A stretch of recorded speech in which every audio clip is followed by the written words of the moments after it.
Name of that song from Bruce Springsteen is Run. And that's exactly what Bill Randles is doing. He's running for governor.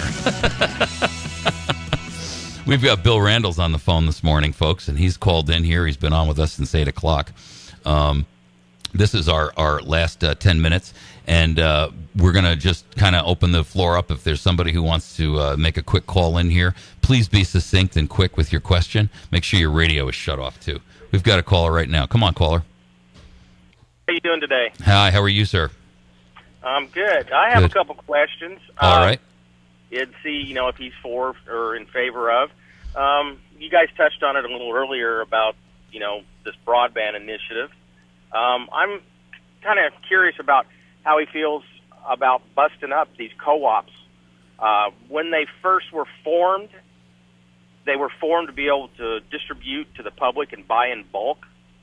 And now it seems like they're using this size to control the market. And actually, they're some of the highest around. We're a impoverished area, and the data and the power is so high. And it's because this co-op now has the power. It's the only game in town. Right, so it was supposed to be a co-op to serve the people in the area and buy in bulk so that we could offer better rates to ourselves. And now they've become a monopoly and treat us like a bunch of suckers to be fleeced. Is that your point? Exactly. And if you look at it, they're fighting among themselves. You got this co-op suing the parent company, which is Show Me Technology or Power or whatever. They're supposed to be for a non-profit agency that's for profit. What is this baloney? Yeah, non-profit, my foot. Yeah. And they seem to get some sort of protection from the state. I mean, how do you feel about giving these people this extra protection? The state should probably go in there and start checking into unfair advantage by being a co-op of this size. Bill, fire away.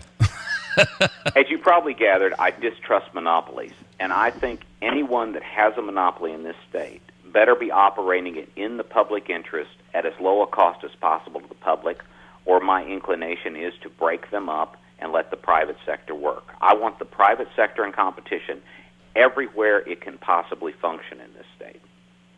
Well, I'm glad to hear that. I'd like to see that put into action, because I definitely would like to see these co-ops busted up so they'll compete for the same dollar.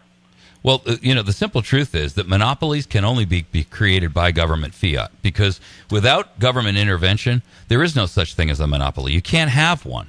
A monopoly is only a monopoly when they're given a right by a government to be the only competitor.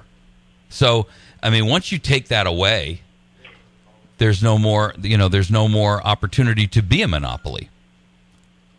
That's true. I'll tell you that I know for a fact there's several companies that have looked at the West Plains area and the surrounding area to do business, and the main reason they haven't moved in here is because of utility costs. And the two highest utilities are both fiber, data, and power. Gotcha. And on the other side of that, you have this miswording in the broadband initiative. The average person, when people talk broadband, originally broadband was tied to internet. Internet was tied to broadband, and somehow it's become the speed at which the data and the size of the data going through the pipe has nothing to do with internet. And the average person thinks that all this money was spent so they'll have internet to their home, which is not true. All they did is built these big pipes for this data to flow through, and these companies are now saying, well, you got to buy it and transport it to us. Hell, if we had to do that with power or water, the average person would be paying 1,000 times what they're paying for what they're getting now.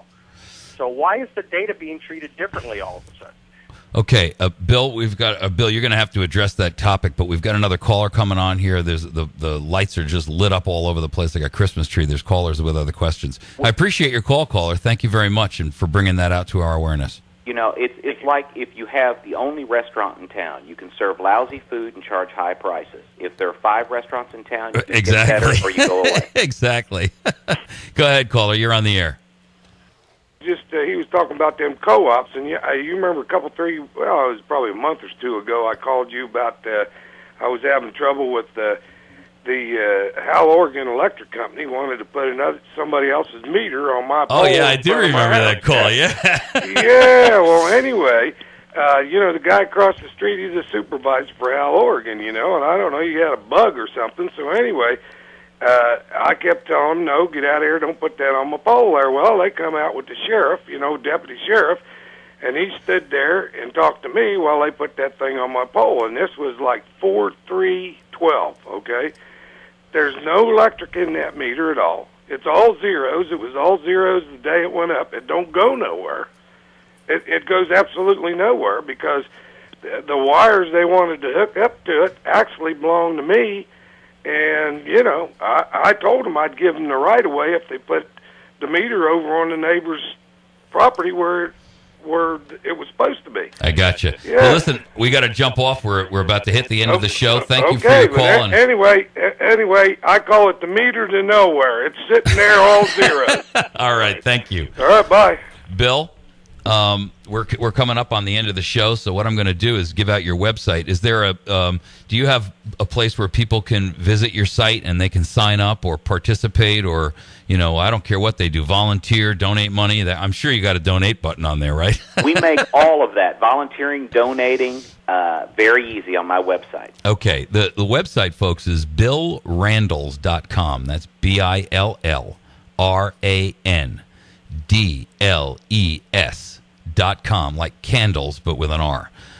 Get over there, educate yourself, learn about what Bill stands for. He's got a thing here, a tab for solutions. It looks like he's got some issues on here about where he addresses these things. Bill, I see you're a strong Second Amendment guy on pro-gun rights. You got one at the bottom of your thing there. I'm going to read that blog because I am a strong advocate that the Second Amendment should not be infringed in any way. I have a concealed carry permit. I grew up in the Ozarks with guns my whole life. Outstanding. Well, listen, I appreciate you coming on the show, and as we get closer up towards the August date, I'd love to have you on a second time if we could do that. Be my pleasure. Outstanding. Thank you very, very much for participating with us this morning. Thanks for having me. All righty. Folks, this is the end of the show. You know my pitch, and we're running out of time. Make sure that you're educating yourself so that you can talk to those people around you intelligently, articulately, logically, and reasonably. Know your arguments in advance so that when you confront the enemy out there, the verbal enemy, you can blow through his smoke screen. This is your call. This is Mike Manchin on 107.1 The Point. We're going to wrap it up for the weekend. We'll be out next week, and we're going to have some more political guests next week as well, running for office. And that's our mantra between now and August. All right. Have a great weekend. Take care of yourselves, and do your best to participate.